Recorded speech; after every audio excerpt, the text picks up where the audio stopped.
Assalamualaikum warahmatullahi wabarakatuh. Waalaikumsalam. Yang saya ingin tanyakan, pernah, kalau saya tidak salah, ini pengajian Bulughul Maram ya, pernah menjelaskan bahwa iman itu ada 77 cabangnya. Ya, paling tinggi adalah kalimat la ilaha illallah, dan yang paling rendah menghilangkan duri jalan, ya. Dan kemudian al-haya adalah bagian daripada iman. Ya, mohon penjelasannya Ustaz terkait dengan itu tadi, antara amal dengan Jadi hadis itu juga lah yang dijadikan dasar oleh ulama kita yang memasukkan amal itu sebagai bagian dari iman. Itu diantara hadis yang dijadikan dasar. Nabi sampaikan bahwasanya al-imanu ya sab'una syu'bah. Iman itu 70 cabang ya. Ada hadis juga 60 cabang, 77 cabang. Ya, kemudian disebutkan bahwa a'lah yang paling tinggi yaitu kalimat la ilaha illallah. Kemudian termasuk juga imatatul adza anit thariq, menghilangkan duri dari jalan, itu bagian dari iman. Boleh disebut al-haya'u ya minal iman.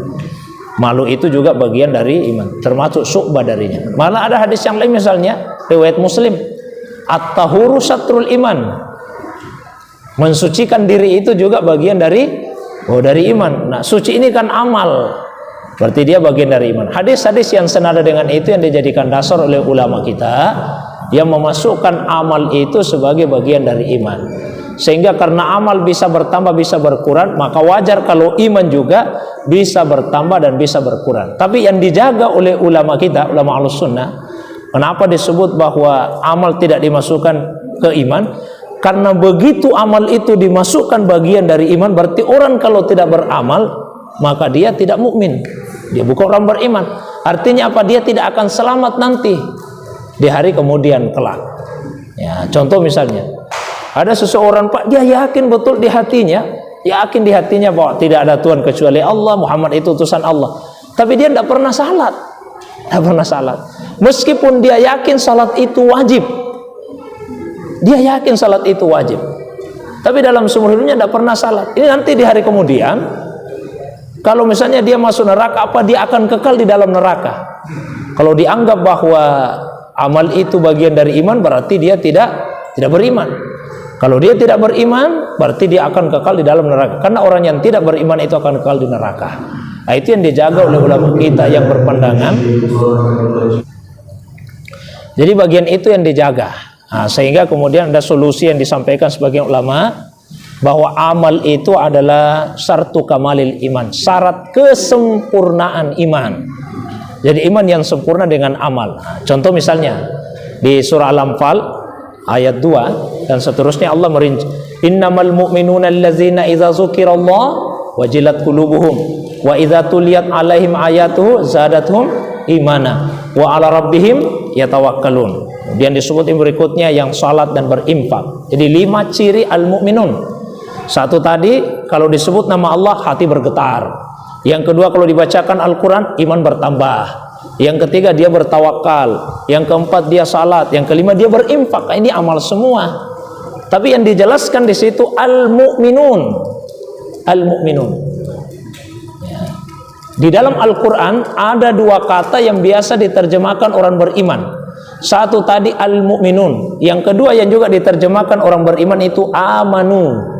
Amanu. Misalnya yang sering Pak dibaca, ya ayyuhallazina amanu. Kan diterjemahkan juga wahai orang-orang yang beriman.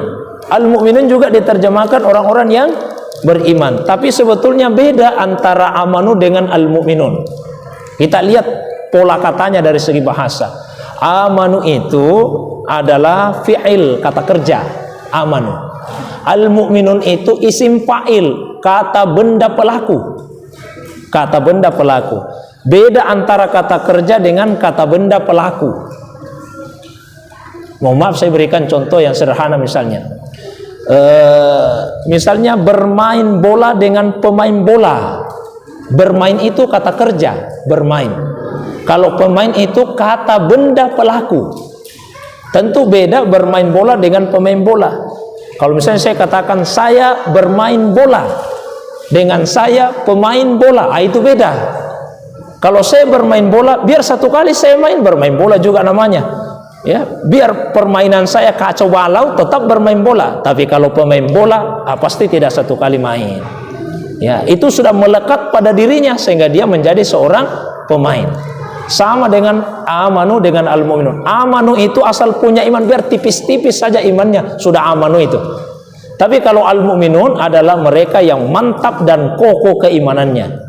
Itulah sebabnya al-mu'minun sifat-sifatnya di dalam Al-Quran itu berat. Ada satu surah al-mu'minun.